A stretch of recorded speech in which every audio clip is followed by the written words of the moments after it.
How's it going, everybody? Shinigami here to just bring you a quick update to the Kraven video I was editing and doing. So that's going to be in the beginning. You'll see kind of like where it's like, oh, this was like a week ago. But so just to reiterate, Kraven failed badly, and Sony execs now shift blame for Madam Web and Kraven's failures to critics and say Spider-Man spinoffs need a rethink. They were just destroyed, even though Venom made money, and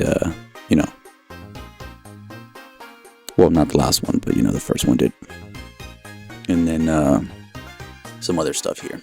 Sony CEO has broken cover to address the underwhelming box office performance, and also just think about it. They really thought it was wise to do a Spider-Verse universe without Spider-Man, when it would have been all the more beneficial if they just actually had a fucking Spider-Man in there. And then the confusion with like having shit like Tobey Maguire's Spider-Man being fucking spray painted on the walls, and in Morbius, right? That's another failure. They got trolled into fucking releasing that film twice. What does that mean? Now we didn't like it? No, it was bad, but it was like a funny bad. Didn't make money though. And then of course Madam Web earlier this year, which was just, I covered that as well, right?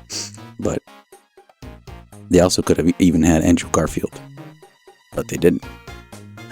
So many missed opportunities. Ongoing executive Tony Vinciquerra, who joined the company in 2017 to oversee a difficult period to the wake of the new infamous 2014 cyber attack that damaged the studio. Yep, I remember that shit too, where they were just showing off all their business. That was funny. The recent release of Kraven, is probably the worst launch we've had in 7.5 years, so that didn't work out very well, which I still don't understand, because the film is not a bad film. Oof. Immediately doesn't understand. All these characters that they were fucking using for Spider-Man would have been better off with Spider-Man. And there's a reason why a lot of these work. But you also just tried to make a spin-off universe of villains that are basically anti-heroes, and it's like you ruin the whole point of what these people are, their character, right? It's just retarded that they actually thought that was a legitimate claim, right? Let's just touch on Madam Web for a moment. Madam Web underperformed in theaters because the press just crucified it. Oh yeah, it's not like your own people like Dakota Johnson and Sydney Sweeney and all them were, kind of making fun of it. And if you look at how they dressed on the fucking red carpet as opposed to in the movie, you probably would have had, a little bit more success. Continuing on further, the LA Times asked the executives whether he believes Spider-Man universe strategy needs to be rethought, again suggesting that the critics have an agenda against the SSU movies, suggesting that critics' response would be unfairly biased, no matter how any future Spider-Man spin-offs would be. And again, that's a straight up lie, because look, maybe it's a part of, because Tom Holland's been a little bit more stern with his role as Spider-Man and not just accepting any shit role,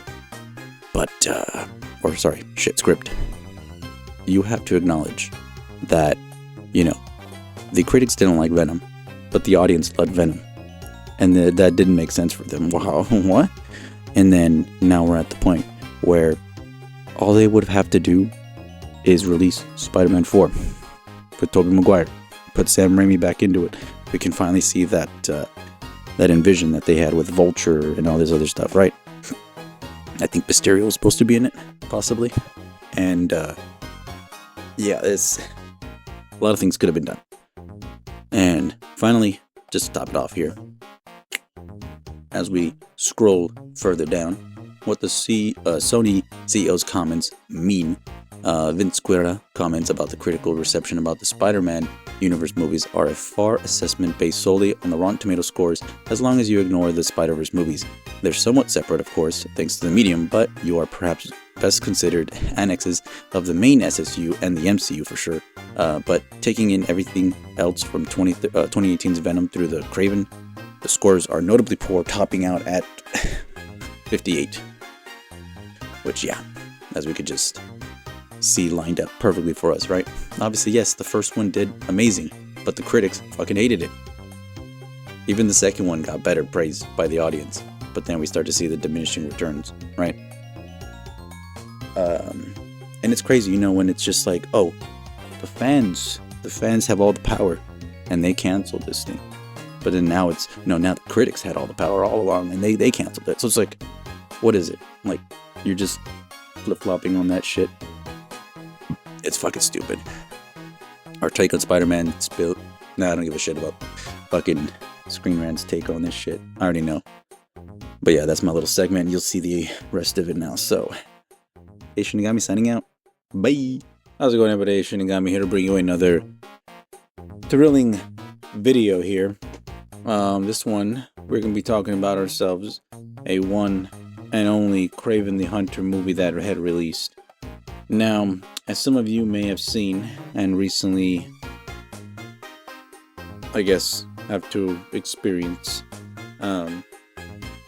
we have a few movies that have come out recently that aren't necessarily the most excited upon, I guess you could say. And one of those key factors would also have to play into is this right for the character, or even just the movie, right? For instance, you also have a movie and a video that we'll talk about in a bit, Mufasa, where it's a prequel and it's a retelling, it's a retconning of events that we already knew about in other, like, straight to DVD and other video formatted stuff from Disney. But yet they thought, you know what, we're just going to retread this, retcon this, and have it be a way to make some easy money, is what they thought, right? But no. And for instance, with this, Kraven doesn't have Spider-Man. Okay, now let me see how that makes any sense. When Venom, it worked, but even then it was pretty, sketchy, to say the least.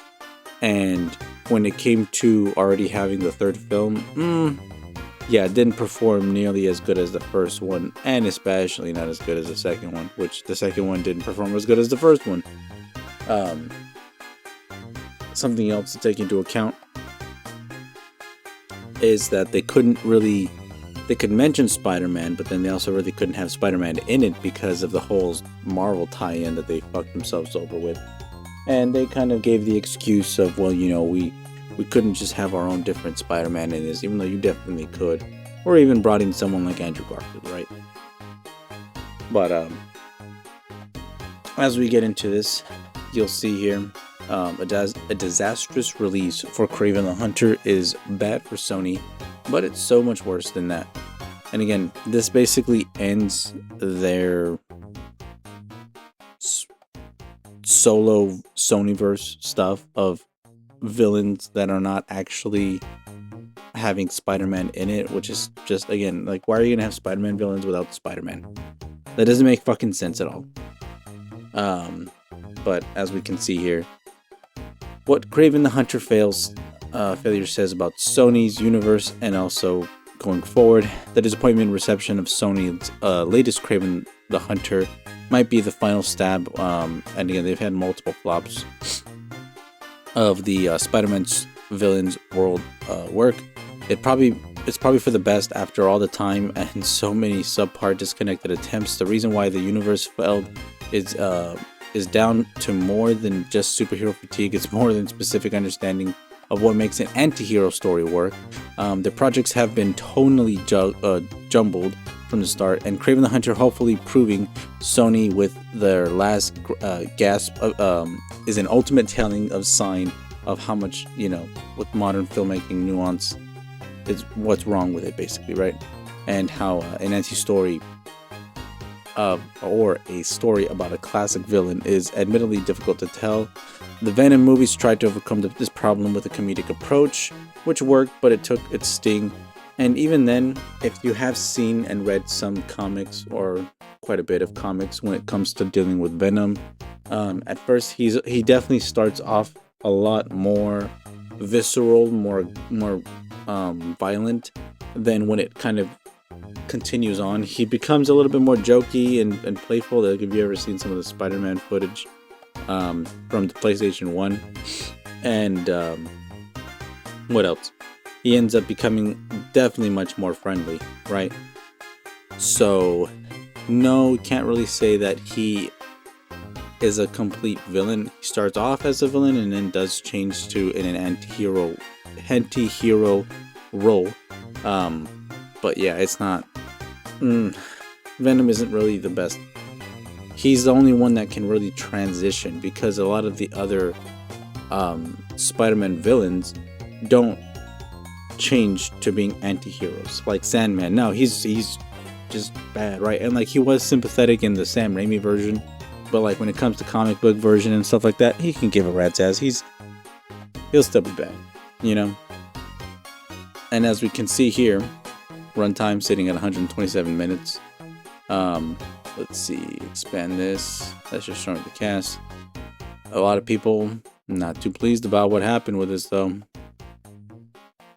Again, simply it's not enough to sustain a genre that expanded so rapidly. Kraven the Hunter comes at the midpoint of a general superhero decline, and at that point, we need something new, not something that stinks of franchise-led decisions, making that ruined Sony's The Amazing Spider-Man 2.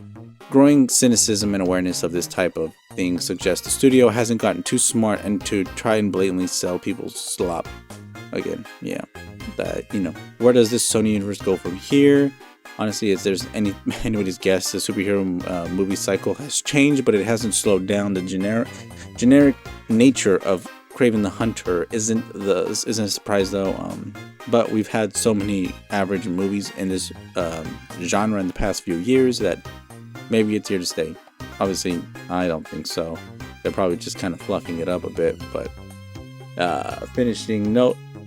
It seemed like these repercussions had slowly softened over the years, but all the time later, they can still be heard reverberating throughout the modern movie industry. And today we get more fed up with obvious laziness, and echoes are louder than ever. Kraven the Hunter is cinema now.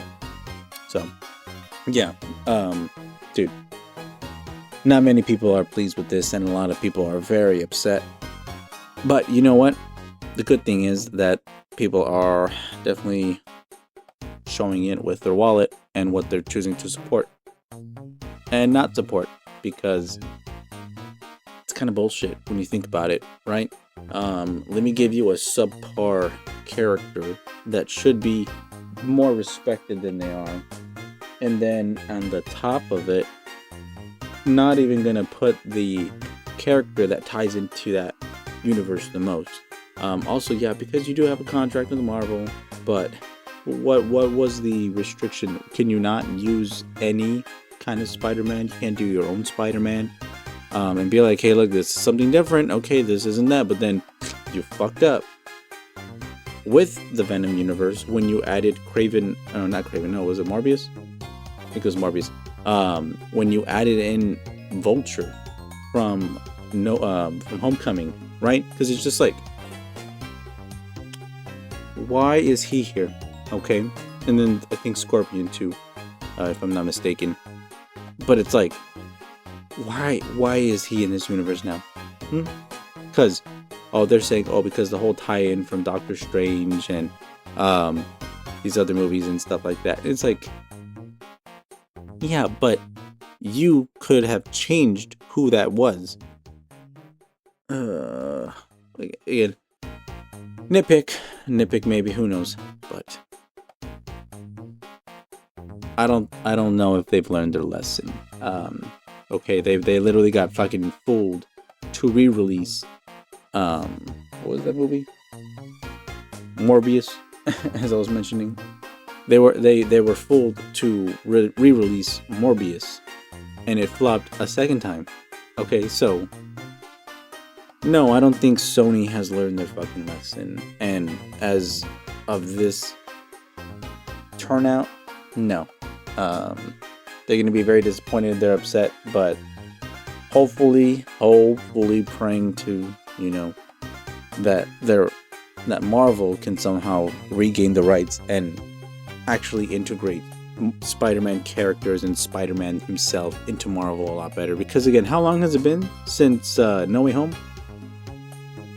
And we haven't heard anything from Marvel of Tom Holland coming back. We should have him as a freshman in college now. Okay, and we should have him at the point where we basically saw, or probably, like, I used to say the equivalent of like the second movie for Tobey Maguire, or I guess the end of part of the first one, and then into the second one because of that whole dingy apartment that he had. But like it's we're there, guys. We're so close, but you got to do your part, right? Make the fucking contract, make the deal. Let's get Spider-Man on the roll, because you're sitting on a gold mine, honestly, with Spider-Man, but they're twiddling their fucking thumbs. With that being said, A Shinigami signing out. Y'all have a good evening, good night, and good morning, and have yourself a merry Christmas. Good night. Bye.